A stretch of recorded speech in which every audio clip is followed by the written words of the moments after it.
सुबह सुबह झुंड की चिलचिलाती धूप और गर्मी से हर कोई परेशान था। सबके मुंह से सिर्फ एक ही बात बार बार निकल रही थी, अब बारिश ही गर्मी से छुटकारा दे सकती है। लेकिन दूर दूर तक बारिश तो क्या, बदली का भी नामो निशान नहीं था। मुंबई शहर, सुबह के 10 बजे। मौली की उम्र यही कोई 28 साल, बस स्टैंड पर खड़ी अपने बस का इंतजार कर रही थी।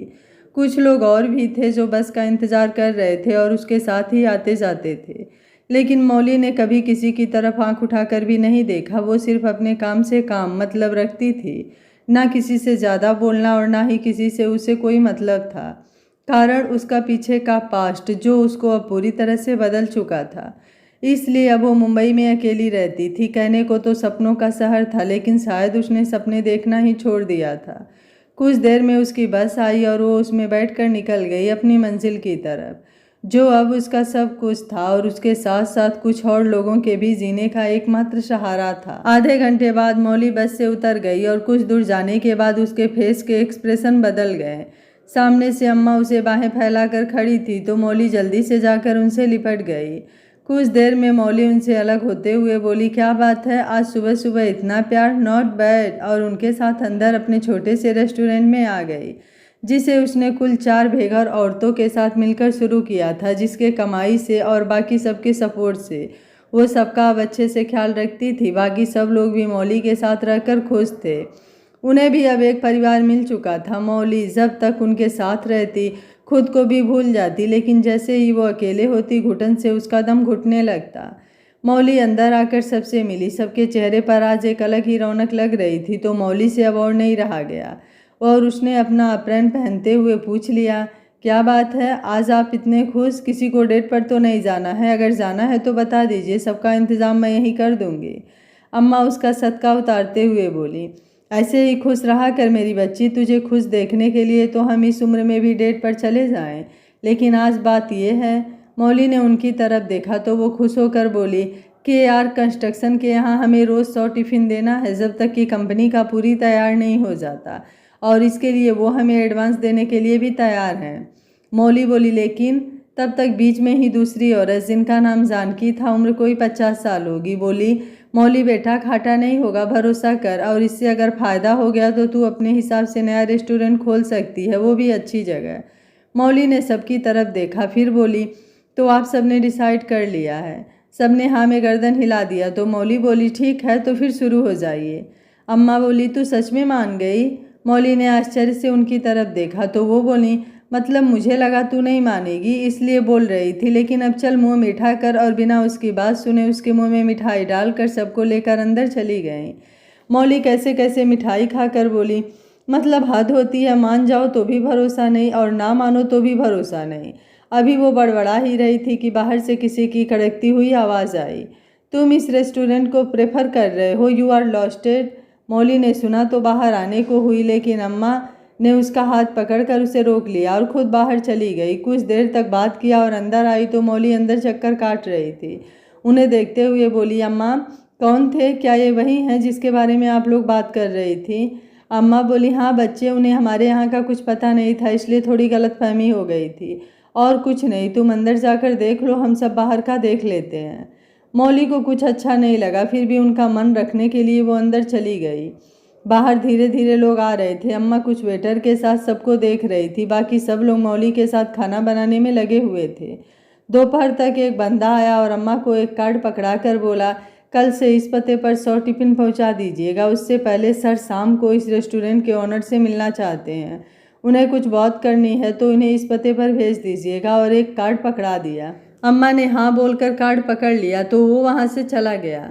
अम्मा अब खुद से सोचने लगी, कहीं मौली के जाने से कुछ गड़बड़ ना हो जाए, क्योंकि जहाँ तक उन्हें पता था मौली तब तक शांत रहेगी जब तक उसे कोई ज़बरदस्ती ना बोले या परेशान करे। लेकिन अगर किसी ने उसके आत्मसम्मान पर कुछ बोला तो फिर उसका क्या होगा उसे खुद भी नहीं पता। शाम होने से पहले अम्मा मौली के पास आते हुए बोली, मौली तुमने खाना खाया? मौली बोली, आप खा लीजिए, मैं बाद में खा लूँगी। अम्मा उसका हाथ पकड़ते हुए बोली, चलो आज खाना मैं तुम्हें अपने हाथों से खिलाती हूँ, तब तक राजू बाहर का सब देख लेगा। और जानकी को बुलाकर खाना लगाने को बोली और मौनी को लेकर अपने सामने बैठाते हुए बोली, देखो बेटा, मुझे पता है तुम किसी से फालतू नहीं बोलती और ना ही किसी से उलझती हो, फिर भी अगर कभी कोई कुछ बोले तो थोड़ा सा सुन लेना। मौली ने उनकी तरफ देखा तो वो खाने का निवाला उसकी तरफ बढ़ाते हुए बोली, मैं मरने से पहले तुम्हें तरक्की करते देखना चाहती हूँ। कब तक इस छोटे से रेस्टोरेंट में काम करोगी? मैं और हम सब तुम्हें सबकी तरह एक कामयाब इंसान बनते देखना चाहते हैं। मौली बोली, लेकिन मुझे आप सबके साथ कोई दिक्कत नहीं है और जब कामयाबी मिलने को होगी तब खुद ही मिल जाएगी। आप सब क्यों इतना परेशान होते हैं? और जब इतना सब देख ही लिया है तो थोड़ा और सही। और वैसे भी जब किसी के साथ की ज़रूरत थी तब तो अकेले ही लड़ लिया, तो अब तो आप सब मेरे साथ हो, तो अब किस बात का डर है? बोलते बोलते उसकी आंखें छलक आई। अम्मा उसके आंसू साफ करते हुए बोली, नहीं, आज के बाद कभी नहीं। ये कमज़ोरी नहीं है तुम्हारी, और तुम तो हम सब की हिम्मत और जान हो। इसलिए तुम्हें आगे बढ़ते देखना चाहते हैं कि तुम हर दूसरी औरत जो अम्मा जानकी, रेवती या फिर कांता हो, उनका सहारा बन सको, कोई उन्हें जलील ना कर सके, उनकी हिम्मत बन सको। मौली उनके हाथ पर अपना हाथ रखते हुए बोली, मैं वादा करती हूँ आप सबके सपने को एक दिन ज़रूर पूरा करूँगी। अम्मा उसका हाथ पकड़ते हुए बोली, तो ठीक है, 1 घंटे बाद तुमको जाकर के आर कंस्ट्रक्शन के मालिक मिस्टर कबीर राणा से मिलना है। मौली ने सुना तो उनकी तरफ देखने लगी। अम्मा बोली, ये रहा उनका कार्ड, वो यहाँ के ऑनर से एक बार मिलना चाहते हैं, तो मुझे लगता है तुम्हें उनसे मिल लेना चाहिए। मौली बोली, लेकिन उनकी बात तो आपसे हो चुकी है, तो फिर? अम्मा प्यार से उसके गाल पर हाथ रख कर बोली, मिल लो बच्चे, क्या पता तुम्हारे आगे बढ़ने का ये रास्ता हो। मौली बोली, ठीक है, मैं मिल लेती हूँ, बोलकर उठने लगी तो अम्मा उसका हाथ पकड़ कर बोली, और उधर से ही घर चली जाना, बाकी यहाँ का सब कुछ हम सब देख लेंगे। मौली ने हाँ में गर्दन हिला दिया और कुछ देर बाद ऑटो लेकर कबीर से मिलने निकल गई। मौली कुछ देर में ऑटो से कबीर के ऑफिस पहुंची और रिसेप्शन पर बात किया तो रिसेप्शनिस्ट ने उसे कुछ देर रुकने को बोला और कबीर को फ़ोन मिलाया तो वो मीटिंग में बिजी था। और फ़ोन उसके पीए ने उठाया और बोला वो अभी कुछ देर इंतज़ार करे, कबीर फ्री होकर उनसे बात करेगा। तो रिसेप्शनिस्ट ने मौली को कुछ देर सामने चेयर पर बैठकर इंतज़ार करने को बोल दिया। मौली ने टाइम देखा, फिर जाकर सामने चेयर पर बैठ गई। इंतज़ार करते करते उसे 2 घंटा हो गया, लेकिन कबीर ने उसे अभी तक नहीं बुलाया। अब उसका सब्र भी जवाब दे रहा था। वो जैसे ही उठने को हुई तो सामने से 3 बंदे बाहर जा रहे थे, लेकिन मौली ने कबीर को नहीं देखा था तो वो पहचान नहीं पाई कि कबीर कौन है। कुछ देर बाद जब रिसेप्शनिस्ट की नज़र मौली पर गई तो खुद से बोली, यार कबीर सर तो चले गए, अब क्या करूं? फिर कुछ सोचकर उनके पास गई और सामने खड़ी होकर बोली, वो मैम, सर तो चले गए, क्या आप कल मिल सकती हैं? मौली ने सुना तो उसे देखने लगी, फिर उठते हुए बोली, कोई बात नहीं, लेकिन क्या आपने उनसे ये बात नहीं बोला था कि मैं उनका यहाँ इंतज़ार कर रही हूँ? रिसेप्शनिस्ट बोली, मैम वो सर किसी अर्जेंट काम में थे, शायद इसलिए भूल गए होंगे, नहीं तो वो ऐसे बिल्कुल भी नहीं है। मौली ने उसकी तरफ देखा और फिर बैग उठाते हुए बोली, कोई बात नहीं, बड़े लोग अक्सर छोटी छोटी चीज़ें भूल जाते हैं, आप परेशान मत होइए, मैं जा रही हूँ। और कुछ सोचते हुए बाहर निकली कि अचानक किसी से टकरा गई। ये टक्कर इतनी तेज थी कि किसी को भी संभलने का मौका नहीं मिला और दोनों गिर गए। मौली जल्दी से उठते हुए बोली, आपको देखकर नहीं चलना है, ऐसे कौन चलता है कि सामने दिखाई भी ना दे। लेकिन जब उसकी बातों का सामने वाले ने कोई प्रतिक्रिया नहीं दिया तो मौली ने उसकी तरफ देखा तो वो उसे ही घूरे जा रहा था। मौली बोली, आपको देखकर चलना चाहिए था, बोलकर आगे बढ़ गई, लेकिन एक ही कदम बढ़ाया था कि किसी ने उसका हाथ पकड़ लिया। मौली ने आंखें बंद कर लिया, लेकिन जब 2 मिनट बाद भी उसने उसका हाथ नहीं छोड़ा तो घूमते हुए बोली, आपकी प्रॉब्लम क्या है और ये क्या बदतमीज़ी है? पहले तो सामने से आकर टकरा गए और अब ये मेरा हाथ क्यों पकड़ा है आपने? कबीर उसके करीब आते हुए बोला, जानती हो किससे बात कर रही हो? और आज तक लड़कियां हाथ पकड़वाने के लिए मरती हैं और एक तुम बोल रही हो हाथ क्यों पकड़ा? मौली अपना हाथ छुड़ाते हुए बोली, हाथ छोड़िए मेरा, नहीं तो सच में अच्छा नहीं होगा, और मुझे आपको जानने में थोड़ा सा भी इंटरेस्ट नहीं है, और जो पकड़वाती है उनसे पकड़वाइए ना, मेरा क्यों पकड़ा है खामखा? कबीर उसके करीब आते हुए बोला, कौन हो तुम और यहाँ क्या कर रही हो? जानती भी हो ये किसका ऑफिस है? और उसे एक झटके से अपने करीब खींच लिया। मौली गुस्से में उसे घूर रही थी, लेकिन इस बार कुछ नहीं बोला तो कबीर उसके चेहरे पर आए बालों को साइड करता उससे पहले मौली ने उसे तेज से धक्का दिया तो कबीर कुछ दूर चला गया। बाकी सबका ध्यान भी अब उधर ही चला गया। गार्ड उसकी तरफ बढ़ा तो कबीर ने उसे हाथ दिखाकर रोक दिया। मौली उसके पास आई और गुस्से में उसे देखते हुए बोली, तुम जैसे लोगों की वजह से हर लड़का बदनाम हो जाता है। कोई भी लड़की किसी पर विश्वास करने से डरने लगती है और तुम लोग उसके बाद इसे खेल समझकर खेलने लगते हो। मगर एक बात याद रखना, हर कोई खिलौना नहीं होता, अपना ये खेल कहीं और आजमाना, समझे? और जाने लगी। लेकिन अचानक मुड़ी और खींचकर एक झापड़ मारते हुए बोली, ये मेरा हाथ पकड़ने का तो आज के बाद पूछ के पकड़ना, क्योंकि हर किसी का हाथ सरकारी नहीं होता। और जाने के लिए मुड़ी कि सामने से वॉचमैन ने गेट बंद कर दिया। मौली ने उसे गुस्से में घूरा, लेकिन कोई फायदा नहीं हुआ। वॉचमैन साइड हो गया। कबीर ने आगे बढ़कर मौली को अपने पीठ पर लादा और गेट खोलकर बाहर निकल गया। मौली उसकी पीठ पर मारते हुए बोली, नीचे उतारो मुझे। लेकिन कबीर उसे तो जैसे कोई फर्क ही नहीं पड़ रहा था। वो सीधे उसे लेकर बाहर आया और अपने गाड़ी में डालकर अपने दूसरे साइड आकर बैठ गया। मौली निकलने को हुई, लेकिन कबीर ने गाड़ी लॉक कर दिया और स्टार्ट करके वहाँ से निकल गया। मौली बोली, तुम मुझे कहाँ लेकर जा रहे हो? कबीर ने उसकी तरफ देखा, फिर सामने देखते हुए बोला, पहली बार किसी ने मुझ पर हाथ उठाया है तो इसका इनाम मिलना चाहिए तुम्हें। मौली उसे देखते हुए बोली, गलती तुम्हारी थी और अब फिर से वही गलती रिपीट कर रहे हो। कबीर गाड़ी फुल स्पीड में चलाते हुए किसी को कुछ मैसेज टाइप किया और कुछ देर के बाद एक घर के सामने रोका और मौली को उठाकर अंदर लाया। मौली ने अंदर का नज़ारा देखा तो कबीर को देखने लगी, जिसके चेहरे पर एक कातिल मुस्कान थी। मौली बोली, ये सही नहीं कर रहे हो, तुम बहुत भारी कीमत चुकानी पड़ेगी तुम्हें, इसलिए प्लीज़ मुझे यहाँ से जाने दो। कबीर बोला, कीमत तो पहले तुम चुकाओगी सबके सामने मुझ पर हाथ उठाने का, उसके बाद मैं देख लूँगा। और उसका हाथ पकड़कर सामने बैठ गया और पंडित जी से बोला, आप शुरू कीजिए। पंडित जी डर के मारे मंत्र पढ़ना शुरू कर दिए। मौली बोली, देखो अभी भी बोल रही हूँ, रुक जाओ नहीं तो। कबीर बिना उसकी तरफ देखे बोला, वो पंडित जल्दी कर। उसके कुछ गार्ड पंडित जी के सर पर बंदूक ताने पहले ही खड़े थे। पंडित जी जल्दी जल्दी मंत्र पढ़ रहे थे। मौली ने देखा अब कोई फ़ायदा नहीं, इतने लोगों के बीच से निकलना इम्पॉसिबल था, तो खाली आंखों से एक बार फिर कबीर की तरफ देखी। आंखें अब किसी भी समय बरसने को तैयार थी। आज से पहले वो इतना बेबस कभी नहीं हुई थी। जब सब कुछ छोड़कर मुंबई आई थी तब भी नहीं, लेकिन आज उसकी ज़िंदगी उसे किस मोड़ पर लाकर खड़ा कर चुकी है।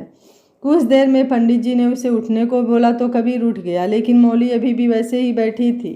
कबीर उसे उठाते हुए बोला, तुम्हें ज़्यादा टेंशन लेने की कोई ज़रूरत नहीं, किसी को कभी पता नहीं चलेगा कि मैंने तुमसे शादी किया है, क्योंकि तुम अपनी पुरानी लाइफ जीना और मैं अपनी। ना मैं तुम्हें जानता हूँ और ना ही तुम मुझे।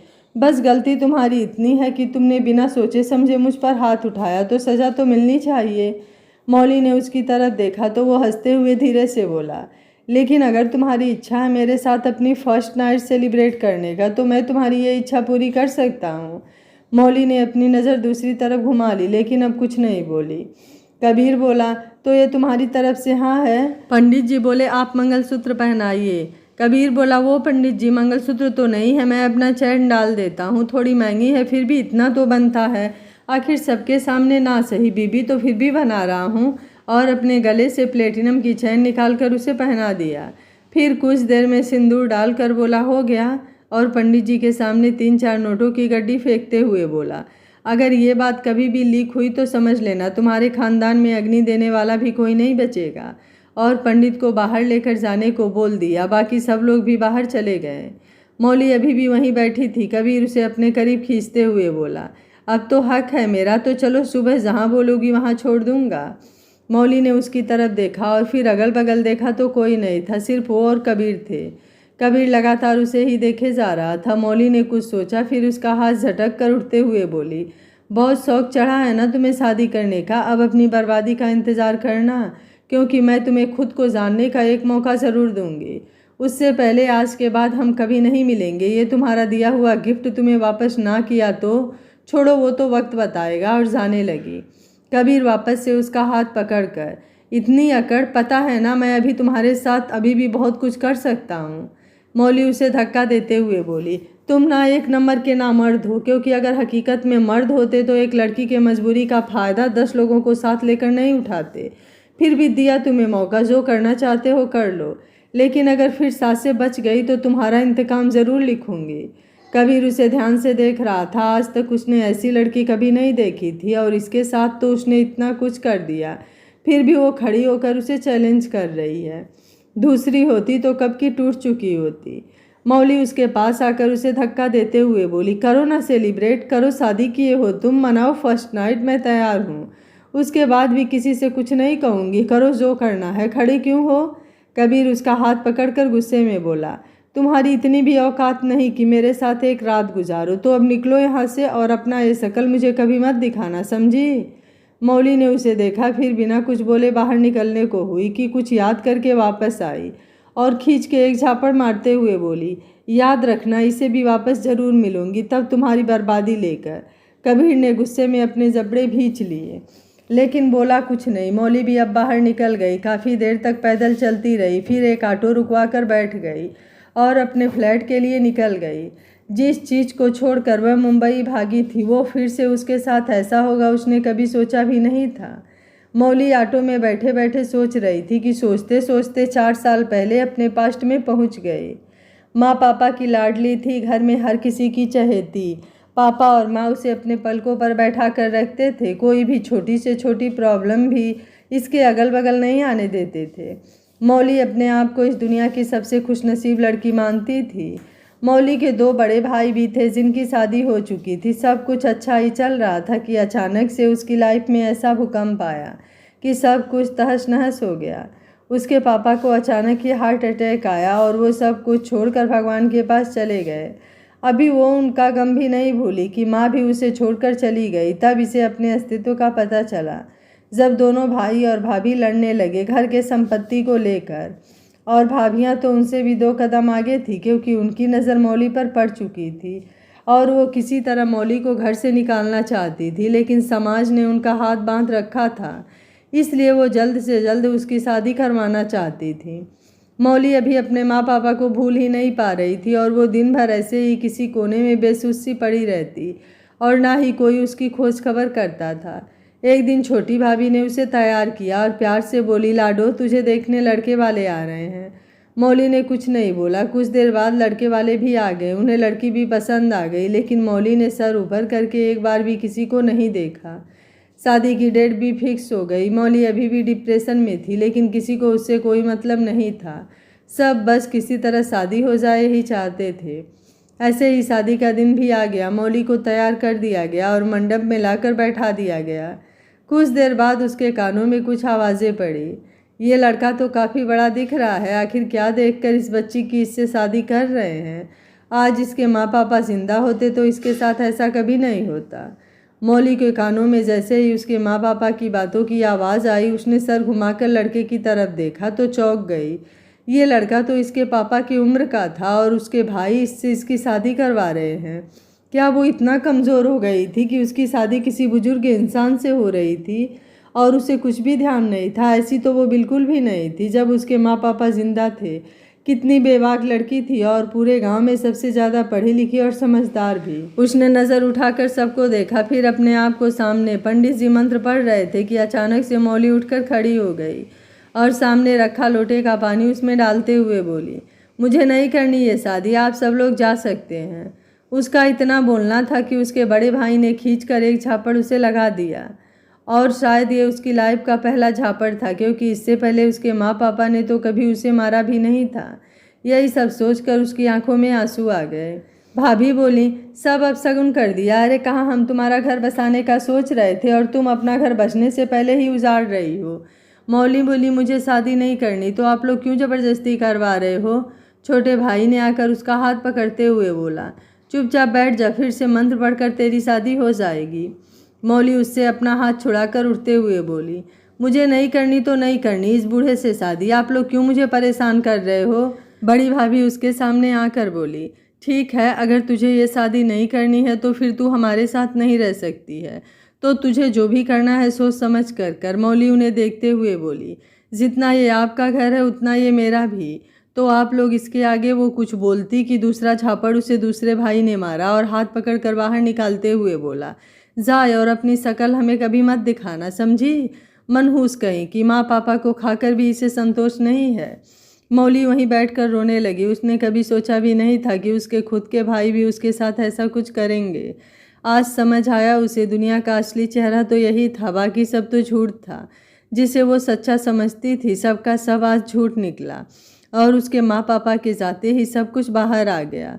सारे लोग उसे तिरस्कार की भावना से देखते हुए जा रहे थे। जिससे शादी होने वाली थी वो उसके पास आया और सामने बैठते हुए बोला, देखो अभी भी कुछ नहीं बिगड़ा है, अगर तुम चाहो तो। मौली उसे धक्का देते हुए बोली, भाग जा यहाँ से वरना तेरा सर फोड़ दूंगी। तो वो हंसते हुए बोला, ठीक है तो सोचा है कहाँ जाओगी। मौली ने उसकी तरफ देखा तो वो बोला, अब ये घर वाले तो तुम्हें अंदर जाने नहीं देंगे और बाकी दुनिया तुम्हें ऐसे तो रखेगी नहीं। मौली उठी और बिना किसी से कुछ बोले निकल गई। काफ़ी देर तक चलते चलते वह रेलवे स्टेशन पहुंची और मुंबई के ट्रेन में जाकर बैठ गई। भीड़ इतना ज़्यादा था कि किसी ने चेक ही नहीं किया कि उसके पास टिकट है भी या नहीं। दूसरे दिन मौली मुंबई पहुंच चुकी थी, लेकिन अब शुरू होने वाला था उसका संघर्ष। स्टेशन पर एक दिन तक ऐसे ही बैठी रही। आते जाते लोग उसे देख रहे थे। शादी के कपड़े में बैठी एक लड़की, वो भी इस हालत में। कुछ लोग आकर उससे बात भी किए, लेकिन वो कुछ नहीं बोली। जब भूख लगी तो समझ आया ऐसे बैठने से कुछ नहीं होगा। फिर बगल के वॉशरूम में जाकर मुंह धोया और खुद को देखा तो अपनी हालत समझ आई। अब वो और ऐसे नहीं बैठ सकती, लेकिन अभी वो कर ही क्या सकती थी। नजरें पहने हुए गहनों पर गई। ये हाथ के कंगन ही सिर्फ उसकी माँ के थे, बाकी तो सब कुछ ऐसे ही था। तो कंगन छोड़ बाकी सब निकाल कर बाहर रख लिया और बाहर आकर सुनार की दुकान ढूंढने लगी। कुछ दूर पर उसे सुनार का दुकान दिखा तो उसने पास जाकर कंगन छोड़कर बाकी सब कुछ बेच दिया। सुनार ने उसे कुछ काट पीट कर 20,000 रुपये दे दिए। मौली उसे लेकर पहले एक छोटे से ढाबे पर आ गई और खाना खाया और फिर जाकर अपने लिए कपड़े लिया, चेंज किया और फिर बाहर रेडी लगाने वालों से रूम पूछने लगी। काफ़ी पूछने के बाद एक ने उसे चौल में 2,000 का एक रूम दिलवा दिया। मौली अब खुद से बोली, आज अपने आप को गौर से देख ले, क्योंकि कल से तुझे खुद के लिए और औरों के लिए जीना है। जो ख्वाब तेरे पापा का था उसे तुझे पूरा करना है। और नीचे ही सो गई। दूसरे दिन सुबह उसके बगल वाले पड़ोसी ने दरवाज़ा खटखटाया तो उसकी नींद खुली और दरवाज़ा खोला तो कोई 60-65 साल की बुजुर्ग थी। मौली ने उन्हें देखा, फिर बोली, जी आपको कुछ काम था? तो उन्होंने उसे ध्यान से देखा, फिर बोली, नहीं बेटा, रोज़ बाहर से ताला लगा रहता था और आज देखा अंदर से बंद है, इसलिए चली आई। मैं भी यहीं नीचे रहती हूँ अपने बेटे बहू के साथ, क्या मैं अंदर आ जाऊँ? मौली बोली, जी, और साइड हट गई। तो वो अंदर आते हुए बोली, तुम्हारे पास तो कुछ भी नहीं है, कहाँ से हो, सामान कहाँ है तुम्हारा? मौली, अभी तो कुछ नहीं है, लेकिन जल्दी ही सब ले आऊँगी। वो औरत उसे ध्यान से देखते हुए बोली, मतलब तुम बिना सामान के आई हो, कहीं से भागकर तो नहीं आई हो? लेकिन तुम्हें देखकर तो ऐसा बिल्कुल भी नहीं लगता। तो फिर क्या बात है बेटा जो तुम यहाँ ऐसे? और उसका हाथ पकड़कर बैठाते हुए बोली, देखो बुरा मत मानना, बस मैं तुम्हें दुनिया से बचाना चाहती हूँ, इसलिए पूछ रही हूँ। अपनी माँ जैसी समझकर ही बोल दो। तुम अकेले यहाँ कैसे, और तुम्हारे घर वाले कहाँ हैं? मौली ने उन्हें देखा तो उसकी आंखें भर आई। तो वो औरत जल्दी से उसकी आंखों को साफ करते हुए बोली, नहीं बच्चा, जाने दो, नहीं बताना तो मत बताओ, मैं कुछ नहीं पूछूंगी। तुम्हें देखकर पता नहीं क्यों अपना सा लगा, इसलिए पूछ लिया।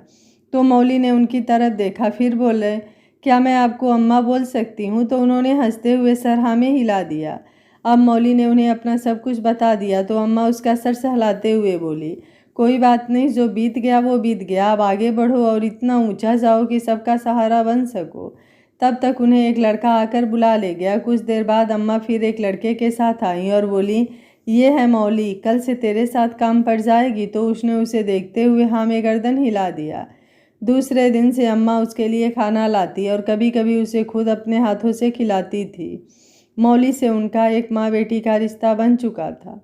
मौली अब धीरे धीरे जॉब करने लगी। 6 महीने बीत चुके थे। अब वो मुंबई के रंग में रंगने लगी थी। एक दिन किसी ने उसके साथ बदतमीजी कर दिया। इसका नतीजा ये निकला कि मौली ने उसका सर फोड़ दिया, जिसकी वजह से उसे जॉब से हाथ धोना पड़ा। तब तक उसने कुछ पैसे बटोर लिए थे।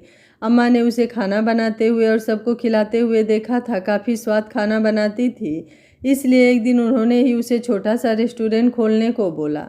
पहले तो मौली ने इनकार किया, लेकिन जब अम्मा के बेटे बहू ने उन्हें घर से झगड़ा करके बाहर निकाल दिया तो उसे ये बिल्कुल भी बर्दाश्त नहीं हुआ, क्योंकि उसे अपना दिन याद आ गया और अब उसने अपना सारा पैसा लगाकर एक रेस्टोरेंट खोल दिया और अम्मा उसके साथ लग गई।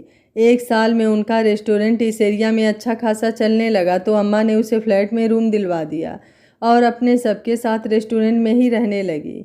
इसके साथ ही मौली ने गरीब बच्चों को पढ़ाना भी शुरू कर दिया था, इसलिए उन्हें पढ़ाकर रोज़ सुबह 10 बजे रेस्टोरेंट जाती और शाम को कभी कभी लेट आती, क्योंकि जब भी वो सबसे अकेले होती, सबके बारे में और खुद के बारे में सोच सोच कर ही उसका दम घुटता था। आज उसके रेस्टोरेंट को 3 साल हो चुके थे और अब सबके सपोर्ट से अच्छा खासा कमाई होने लगा था। इसलिए अम्मा और बाकी सब चाहते थे कि मौली अब बड़ा होटल खोले, लेकिन मौली अभी सबको कुछ दिन और इंतज़ार करने को बोल रही थी। मैडम आ गया, इस आवाज़ से मौली अपने वर्तमान में लौट आई और ऑटो वाले को रुकने को बोल अंदर गई। पैसा लाकर उसे दिया और फिर वापस अंदर चली गई। मौली अंदर आई। आज 4 सालों में वो खुद बहुत संभल चुकी थी, इस शहर और लोगों को पहचानना सीख गई थी। फिर आज इसके साथ ये सब हो गया। जितना वो लोगों से दूर रहना चाहती थी, आज उसके साथ ऐसा कुछ हुआ जिसे वो शायद अब किसी को बता भी नहीं सकती थी। और अगर बता भी दे तो कौन यकीन करेगा। यही सब सोच बाथरूम में गई। काफ़ी देर तक भीगती रही। जब ठंड लगने लगा तो बाहर आई और शीशे में खुद को देखा तो फिर से 4 साल पहले से लेकर आज तक का मंजर इसके आंखों के सामने घूम गया। उसके माँ पापा के जाने से उसकी पूरी लाइफ ही बदल चुकी थी, लेकिन आज जो हुआ उसे वो चाह कर भी नहीं बदल पा रही थी। आंखों से अब आंसू बेहिसाब गिर रहे थे। क्या एक अकेली लड़की का यही अस्तित्व है? हर मोड़ पर उसके साथ यही सब होता है। कभी अपने तो कभी बाहर वाले उसे चोट पहुंचाते हैं और वो कभी कभी इतनी मजबूर होती है कि चाह कर भी कुछ नहीं कर पाती। बैठे बैठे वह थक कर सो गई। सुबह आज उसकी नींद उसके फ़ोन के रिंग से खुली। देखा तो अम्मा का फ़ोन था तो उठा लिया। अम्मा बोली, मौली बेटा, क्या कल तू कबीर से नहीं मिले थी? मौली को कल की सारी बातें फिर से घूम गई। फिर जल्दी से अपने आप को संभालते हुए बोली, वो अम्मा, वो मुझसे कल मिले ही नहीं, इसलिए मैं घर चली आई। आप खुद ही उनसे जो भी बात करनी है कर लो। आज मेरी तबीयत ठीक नहीं है तो मैं आज नहीं आऊँगी। अम्मा बोली, क्या हुआ बच्चा, सब ठीक तो है ना? मौली बोली, जी सब ठीक है, बस सर में थोड़ा सा दर्द है। आप सब लोग वहाँ का सब कुछ देख लेना, अगर तबीयत ठीक रहा तो बाद में आ जाऊँगी। आप मेरी चिंता बिल्कुल भी मत करना। अम्मा बोली, ठीक है, दवा लेकर आराम करो, मैं बात कर लूँगी, बोलकर फ़ोन रख दिया। मौली इन 4 सालों में अपनी पढ़ाई की पूरी डिग्री बटोर लिया था। उसने गांव से बीए किया था, लेकिन अब वो एमबीए करना चाहती थी जिससे आगे बिजनेस करने में उसे कोई दिक्कत ना हो। इसलिए अब उसने ऑनलाइन इंट्रेंस के कई कॉलेज के लिए फॉर्म फिलअप कर दिया था। कबीर का दिमाग भी कल से मौली में ही उलझा था। बार बार वो उसे भूलने की कोशिश करता, लेकिन बार बार सब कुछ उसके आंखों के सामने आ जाता। जब काफ़ी कोशिश के बाद भी वो उसके दिमाग से नहीं निकली तो अब गुस्सा होकर उसने अपना हाथ कस कर टेबल से दे मारा। टेबल तो टूट गया, लेकिन कुछ कांच उसके हाथ में भी लग गया, जिससे उसके हाथ से काफ़ी ब्लड निकलने लगा।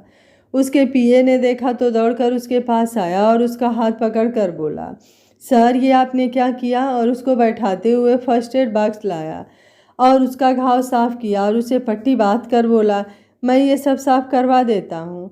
कबीर ने कुछ नहीं बोला तो वो बाहर चला गया और स्वीपर को बुलाकर पूरा केबिन साफ करवा कर दूसरा टेबल लगवा दिया। मौली के रेस्टोरेंट में अब अम्मा ने ही सामने से आकर सारी बातें किया था, तो ना कबीर को मौली के बारे में कुछ पता चला और ना ही मौली को कबीर के बारे में। इस बीच उसने इंट्रेंस क्लियर कर लिया और डिस्टेंस लर्निंग के बेस पर एडमिशन भी करा लिया। वक्त बीत रहा था, लेकिन ना तो मौली कबीर को भूली और ना ही कबीर कभी भी मौली को भूला। लेकिन कभी भी उसने उसके बारे में पता भी नहीं लगाया। ऐसे ही 2 साल निकल गए। केआर कंस्ट्रक्शन बन चुका था और इसी से मौली को अच्छी खासी कमाई हो चुकी थी, जिससे मौली ने रेस्टोरेंट के अगल बगल के एरिया को ख़रीद लिया था और अब उसे अपने हिसाब से डिज़ाइन देकर एक बड़ा सा ओपन और आज के हिसाब से रेस्टोरेंट बनवा रही थी। उसका रेस्टोरेंट 70% बन चुका था, लेकिन उसके बनने से अगर किसी को सबसे ज़्यादा घाटा हो रहा था तो वो था कबीर, क्योंकि उसकी कंपनी रेस्टोरेंट के पीछे पूरी तरह से ढक जा रही थी और मौली को रेस्टोरेंट फ्रंट पर हो जा रहा था। और उसकी डिज़ाइन भी इतनी सुंदर थी कि जो ना आना चाहे वो भी एक बार ज़रूर आए। लेकिन इन 2 सालों में कबीर इस एरिया में कभी नहीं आया था, जिसकी वजह से उसे कुछ भी पता नहीं था। आज मौली के रेस्टोरेंट और कबीर के कंपनी का इनॉग्रेशन था। मौली का रेस्टोरेंट फूल भरा हुआ था और जो भी कबीर की तरफ जाता मौली के रेस्टोरेंट को देखकर उधर ही चला जाता। अम्मा मौली के पास आकर उसके सर पर हाथ रखकर प्यार से बोली, ऐसे ही कामयाब बनो। मौली उन्हें मिठाई खिलाते हुए बोली, आप सब बस आशीर्वाद दीजिए, फिर देखिए मेरी कामयाबी। तो सब हंस दिए। आज सिर्फ वेटर ही काम कर रहे थे, बाकी सब आज एंजॉय कर रहे थे। हल्का हल्का म्यूजिक के साथ सबका मनपसंद खाना सर्व किया जा रहा था। कुछ देर में कबीर के साथ 7-8 गाड़ियां और रुकी। कबीर ने गाड़ी से नीचे कदम रखा तो सबसे पहले उसे सतरंगी लाइट से चमकता एक नाम दिखा, अपना रेस्टोरेंट। कबीर अपने पीए को देखते हुए बोला, ये क्या है? वो भी हमारी कंपनी के सामने। ये कब बना और तुम लोगों ने रोका क्यों नहीं इसे बनाने में? पीए बोला, लेकिन सर हम उन्हें कैसे रोक सकते हैं? कबीर आगे बढ़ते हुए बोला, खरीद कर आज ही बुलडोजर चलवा दो, क्योंकि केआर के सामने सिर्फ केआर दिखना चाहिए, ना कि ये सब फालतू चीज़ें। और एक नज़र रेस्टोरेंट को देखकर आगे बढ़ गया। कबीर अपने पीए को बोलकर आगे तो बढ़ गया, लेकिन ना जाने क्यों उसे भी ये जानने की उत्सुकता थी कि आखिर किसकी इतनी हिम्मत जो उसकी कंपनी के सामने अपना रेस्टोरेंट खोलने की हिम्मत किया है। कुछ देर बाद कुछ मीडिया वाले आए तो थे कबीर का इंटरव्यू लेने, लेकिन मौली के रेस्टोरेंट को देखकर उसमें चले गए। और इंटरव्यू का माहौल और इतना बेहतर इन्वायरमेंट देखकर मौली का इंटरव्यू लेने को बोलने लगे। अम्मा और बाकी सब ने सुना तो खुशी से झूम उठे और जल्दी से सबको खाना खाने को बोल इंटरव्यू लेने को बोल दिए। सबने खाना खाया और खुश होकर मौली का इंटरव्यू लिए और बिना कबीर का इंटरव्यू लिए ही चले गए। कबीर के पार्टी में बहुत कम लोग आए थे, जो जल्द ही निकलने भी लगे और 1 घंटे के अंदर अंदर सब लोग गायब भी हो गए। अब कबीर की बौखलाहट और भी बढ़ गई थी। उसने टेबल पर हाथ मारते हुए अपने पीए को बुलाया तो पीए ने सारी बात उसे साफ साफ बता दिया।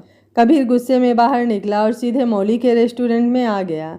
अंदर का माहौल सच में काफ़ी खूबसूरत था। छोटी छोटी लाइट, फूलों और नेचुरल ब्यूटी का पूरा भरमार था। ऊपर से मध्यम म्यूजिक हर चीज़ में जान डाल रहा था।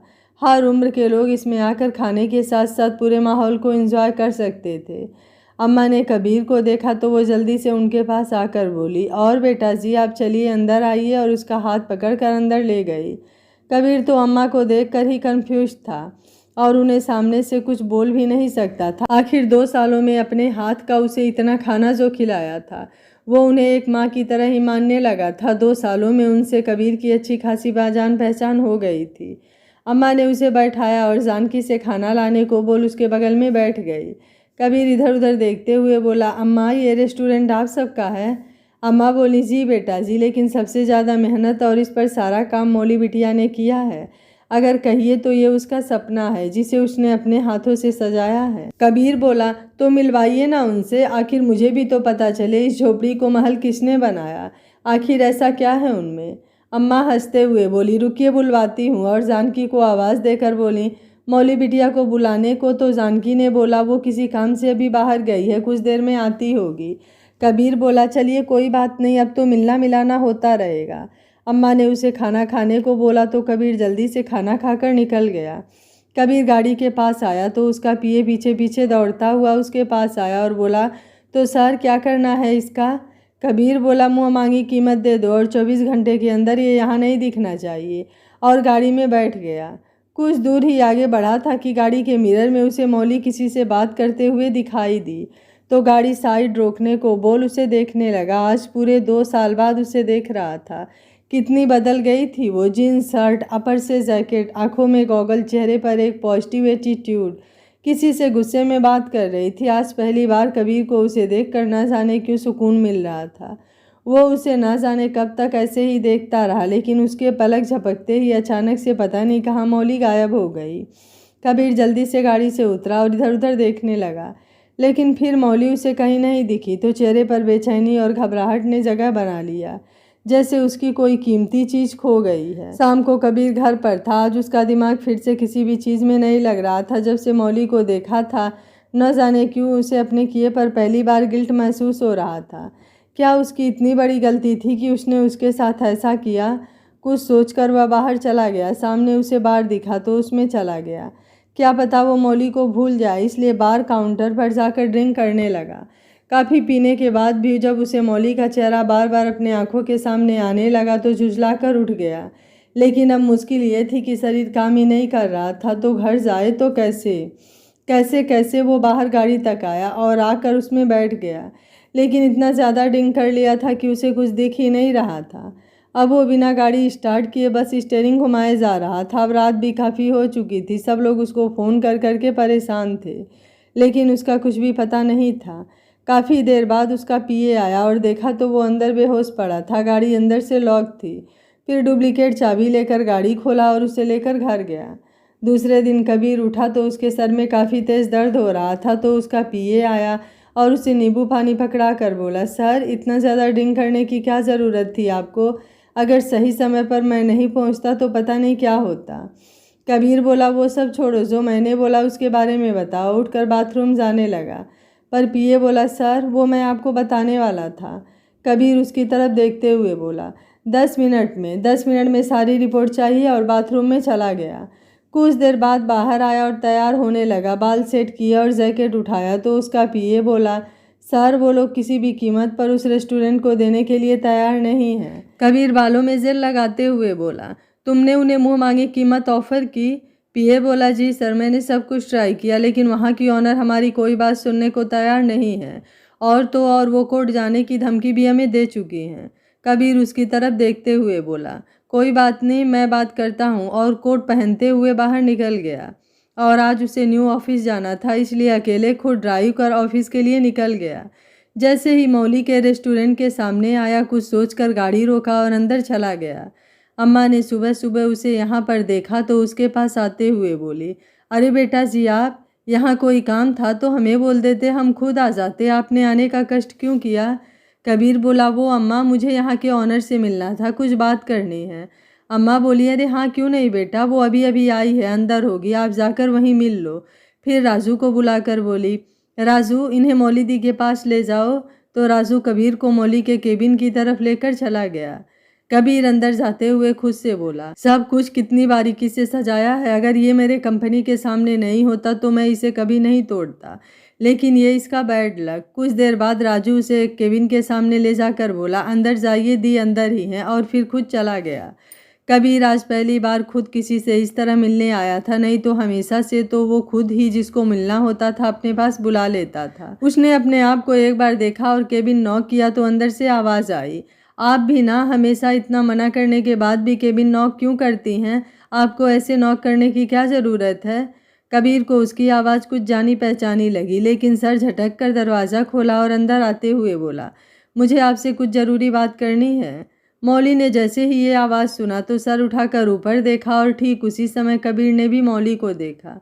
दोनों को ही यकीन नहीं हो रहा था कि ये सच है या सपना।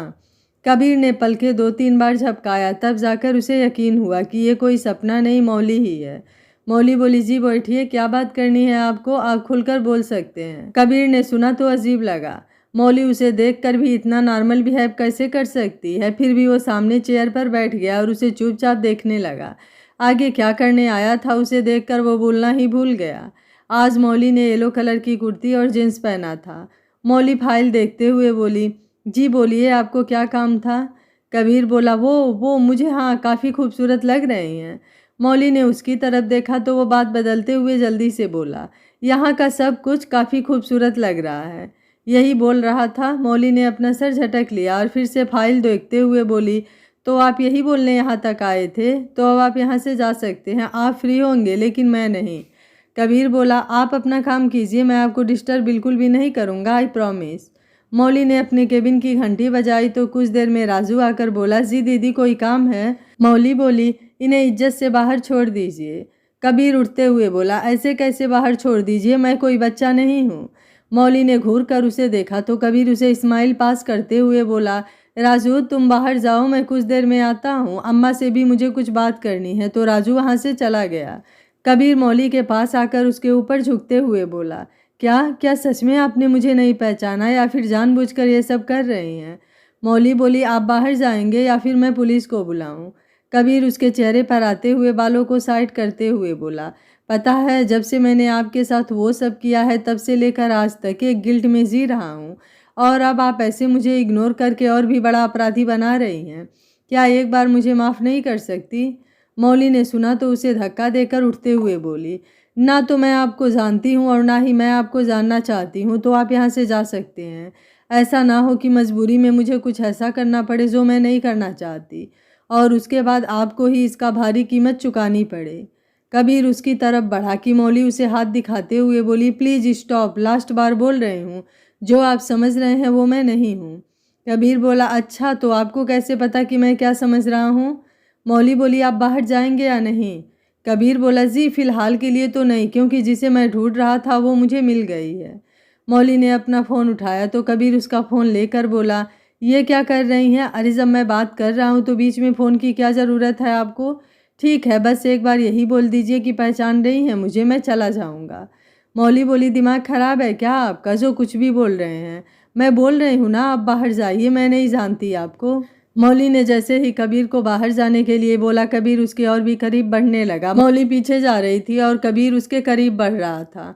मौली अब अचानक से रुक गई और उसके चेहरे के भाव एकदम से बदल गए। जहां अभी तक उसके चेहरे पर गुस्सा था, अब एक डेंजरस स्माइल थी और वो 2 कदम आगे बढ़कर एकदम से कबीर से आंख में आंख मिलाते हुए बोली, मिस्टर कबीर राणा, यही नाम है ना तुम्हारा? लेकिन शायद मुझे तुम अच्छे से नहीं जानते, इसलिए उस दिन गलती करके आज फिर उसे याद दिलाने आ गए। पता है ये रेस्टोरेंट मैंने क्यों बनाया है? कबीर उसे देख रहा था। मौली बोली, तुम्हारी बर्बादी की चाबी है ये रेस्टोरेंट। और दूसरी बात, अब हर कोई तुम्हें जानेगा, लेकिन एक फेलियर के नाम पर, जिस घमंड के कारण तुमने मुझसे शादी की, उसका गिफ्ट तो मिलना ही चाहिए, नहीं तो तुम्हें एहसास कैसे होगा कि तुमने क्या किया और किसके साथ किया। कबीर उसके चेहरे को छूने के लिए जैसे ही हाथ बढ़ाया, मौली ने झटक दिया तो कबीर मुस्कुराते हुए बोला, वाह मेरी जान, क्या अकड़ है, बिल्कुल मेरी जैसी, इसलिए तो तुम्हारे बाद कोई भाया ही नहीं। और अब अपने दिल पर हाथ रखकर बोला, अब मुझे भी देखनी है ये अकड़, वो भी सुबह शाम अपने आंखों के सामने रखकर। मौली बोली, सपने में? कबीर उसे देखते हुए बोला, कबीर को शायद पहचाना नहीं तुमने, इसलिए हल्के में ले गई। मैंने तो सोचा था प्यार से मनाऊंगा, लेकिन तेवर देखकर मेरे भी फेवर बदल गए। अब दुनिया के सामने उठा कर ले जाऊंगा तुम्हें, और विरोध करना चाहती हो तो इसे देख लो, न्यूज़ वालों को दे देता हूँ, उसके बाद तुम रातों रात छा जाओगी। मौली ने देखा, ये तो उसी रात की वीडियो थी जिसमें कबीर ने उससे शादी किया था। मौली ने उसके हाथ से मोबाइल लेना चाहा, लेकिन कबीर ने उसे नहीं दिया और कॉल करके एक प्रेस कॉन्फ्रेंस 10 मिनट में बुलाने को बोला, जहां वो अपनी शादी अनाउंस करना चाहता है। बोलकर उसने फ़ोन रख दिया। मौली बोली, मैं तुम्हारे साथ कहीं नहीं जाने वाली।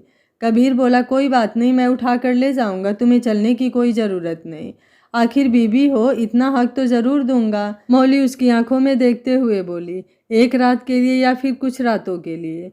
कबीर उसे टेबल से लगाते हुए बोला, हर रात के लिए, इतना काफ़ी है या फिर? मौली उसका हाथ पकड़कर झटकते हुए बोली, बर्बादी को अपने घर ले जाने का सोच रहे हो, बाद में शिकायत मत करना। कबीर उसका हाथ पकड़कर, चलो वो तो वक्त बताएगा, और अपने साथ खींचकर बाहर ले गया। अम्मा और बाकी सब ने देखा तो सब लोग उसके पास ही आ गए। अम्मा बोली, क्या बात है बेटा जी, आप मौली बिटिया का हाथ ऐसे क्यों पकड़े हो? कबीर बोला, अम्मा आप मेरी और मौली दोनों की अम्मा हैं, तो आप सबका एक कर्तव्य बनता है, आप हमारी शादी में ज़रूर आएं, क्योंकि अभी अभी हमने फैसला किया है कि जब हम अपना बिजनेस अगल बगल ही करना है तो क्यों ना हम शादी कर लें, है ना मौली? मौली ने उसे घूर कर देखा। अम्मा बोली, ये तो बहुत अच्छी बात है, और मुझे तो आप ऐसे भी पसंद है, कब कर रहे हैं आप दोनों शादी? कबीर बोला, बस कोर्ट मैरिज ही करेंगे, वो भी शाम को घर पर, और कल रिसेप्शन होगा, तो आप सब शाम तक राणा मेंशन आ जाइएगा, मैं इसे अभी लेकर जा रहा हूँ। अम्मा जी बोली, बेटा हम सब आ जाएंगे। कबीर मौली को लेकर अपने गाड़ी में आया और सीट बेल्ट लगाते हुए बोला, सोच लो आगे क्या करना है, और मुझसे भी रहम की उम्मीद छोड़ देना, क्योंकि अब जो कुछ भी तुम्हारे साथ होगा सब तुम्हारी वजह से होगा। मौली बोली, नहीं मिस्टर राणा, अब जो कुछ भी होगा सिर्फ और सिर्फ आपकी वजह से होगा, और उसमें मुझसे भी रहम की उम्मीद बिल्कुल मत करना। शादी तो तुम्हारी मर्जी है, लेकिन बर्बादी में सिर्फ और सिर्फ मेरी मर्जी होगी। कबीर उसकी तरफ झुकने लगा। मौली उसे धक्का देते हुए बोली, दूर से। कबीर सीट बेल्ट लगा रहा था, सोचा कहीं पहले ही कुछ ना हो जाए। मौली ने मुंह फेर लिया और कुछ देर में कबीर और मौली राणा मेंशन आ गए। सारी मीडिया खड़े उसका ही इंतजार कर रहे थे। कबीर पहले अपने उतरा और फिर मौली को लेकर बाहर आया तो मीडिया में खुशफुसाहट होने लगी। ये तो वो रेस्टोरेंट की ऑनर है, इसकी तो किस्मत चमक जाएगी कबीर से शादी करके। कबीर मौली को लेकर बीच में आया और मौली को सबसे इंट्रोड्यूस करवाने के बाद सबसे लास्ट में बोला, आज शाम हमारी शादी है, हम इसे एक नॉर्मल शादी मानकर सिर्फ कोर्ट मैरिज करेंगे, बाकी कल रिसेप्शन में आप सब ज़रूर आना, थैंक यू। और मौली का हाथ पकड़कर अंदर ले गया। मौली बिना कुछ बोले बस चली जा रही थी। कबीर उसे लेकर सीधे अपने रूम में आया और सामने झटके से छोड़ते हुए बोला, आज से और अभी से ये तुम्हारा मतलब हमारा रूम है, तो अच्छे से देख लो, क्योंकि इसके पहले तो कभी देखा नहीं होगा ना अमीरों के रूम। और अगर तुम सोच रही हो कि मैं तुम्हें इसमें क्यों लाया हूँ, तो शादी तो हमारी वैसे भी हो चुकी है, लेकिन शाम को कोर्ट मैरिज होगी, वो भी सिर्फ सबको दिखाने के लिए, तो तैयार हो जाओ अपना खेल खेलने के लिए। मौली उठते हुए बोली, काफ़ी अच्छा रूम है, मैं तो बस ये सोचकर थोड़ी सी कंफ्यूज हूँ। कबीर ने उसकी तरफ देखा तो हंसते हुए उसके कंधे पर हाथ रखकर उसके कान के पास जाकर बोली, कितने को लाए हो यहाँ तक? आखिर अमीरों का रूम है, समय समय पर सूद तो मिलना ही चाहिए। कबीर उसका हाथ पकड़कर अपनी तरफ घुमाते हुए बोला, बहुत शौक है जानने का, तो बोलो तो तुमसे ही शुरू कर देता हूँ, फिर आराम से गिनते रहना बैठकर। मौली उसे धक्का देते हुए बोली, चिंगारी से खेलकर महान समझ रहे हो तो एक बात बता दूं, आग की ख्वाहिश मत करो वरना खाक होते वक्त नहीं लगेगा। कबीर बोला, वो तो वक्त बताएगा कौन आग है और कौन खाक। तैयार हो जाना, अलमारी में कपड़े हैं, शाम को मिलते हैं, और भागने की कोशिश भी मत करना वरना अंजाम सोच भी नहीं सकती।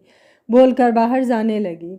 मौली बोली, भागना होता तो कभी भी भाग जाऊंगी, पकड़ नहीं पाओगे, इसलिए ये फालतू की धमकी किसी और को देना, मुझे नहीं।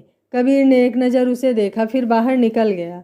मौली अब उठते हुए खुद से बोली, यार कहाँ फंस गई, 2 साल से आराम से जी रही थी, भूल भी गई थी सब कुछ, लेकिन आज फिर से सब कुछ खत्म हो गया, वो भी सिर्फ इस कबीर राणा की वजह से। छोड़ूंगी तो बिल्कुल नहीं, मैं बर्बादी का सामान लाए हो कबीर राणा, अब देखना मैं क्या करती हूँ तुम्हारे साथ। शाम को कबीर ने अपने पिए को बोलकर वकील और सब बंदोबस्त करने को बोल दिया और घर आया तो घर में एकदम शांति छाई थी। उसने तेज आवाज में चिल्लाया, सुभाष, मर गए क्या सब लोग? सुभाष दौड़ते हुए बाहर आया। कबीर बोला, घर में इतनी शांति क्यों है और सब लोग कहाँ गए हैं? सुभाष बोला, सर वो मैम ने सबको तैयार होने के लिए भेजा है, अभी आते ही होंगे सब लोग। कबीर अब सीधा अपने रूम में गया तो सोफे पर मौली आराम से सो रही थी। कबीर ने एक नज़र उसे देखा, फिर वहीं पर रखा हुआ पानी का जग उठाया। उसके पहले ही मौली उठकर बैठ गई। कबीर जग से पानी गिलास में डालते हुए बोला, वेरी गुड, ऐसे ही मेरे आने से पहले ही जाग जाया करो, अच्छा रहेगा। और अभी तक तैयार क्यों नहीं हुई? जानती हो ना मुझे लेट एकदम से पसंद नहीं। मौली ने कुछ नहीं बोला और अभी भी वैसे ही बैठी रही। कबीर उसका हाथ पकड़कर झटके में अपने करीब खींच लिया और उसे देखते हुए बोला, जवाब क्यों नहीं दे रही हो? मौली ने एक नज़र उसे देखा फिर उससे छूटकर बाथरूम में चली गई। कुछ देर में चेंज करके बाहर आई और ड्रेसिंग के सामने तैयार होने लगी। कबीर उसके करीब आया तो मौली जल्दी से साइड होते हुए बोली, ज़्यादा स्मार्ट बनने की ज़रूरत नहीं है, इसलिए दूर से बात करो, अभी मूड ठीक नहीं है, इसलिए ज़्यादा उड़ो मत। कबीर स्माइल करते हुए उसके करीब जाने लगा। मौली बोली, एक बार बोलने पर समझ नहीं आता क्या तुम्हें? कबीर बोला, वो अच्छा, तो तुम इतने में ही डर गई? मैंने तो सोचा था अभी पूरी रात बाकी है तो आराम से मज़े करेंगे, और यहाँ तो तुमने पहले ही हथियार डाल दिया। मौली खुद से बोली, वो तो रात को पता चलेगा, कुछ देर और रुक जाओ। कबीर तो हार मान गई। मौली बोली, जाकर तैयार हो जाओ, बाहर सब इंतजार कर रहे होंगे। कबीर, उसके बाल खोलकर खुले रखा करो बाल, मुझे बिल्कुल भी पसंद नहीं है बंधे हुए बाल। मौली बोली, तुम्हारे हिसाब से तो बिल्कुल नहीं रखूंगी, और जैसे ही ऊपर करने को हुई तो कबीर उसका हाथ पकड़ते हुए बोला, मिसेज राणा, आपको नहीं लगता है कि आप मुझे कुछ ज़्यादा ही अंडर एस्टिमेट कर रही हैं?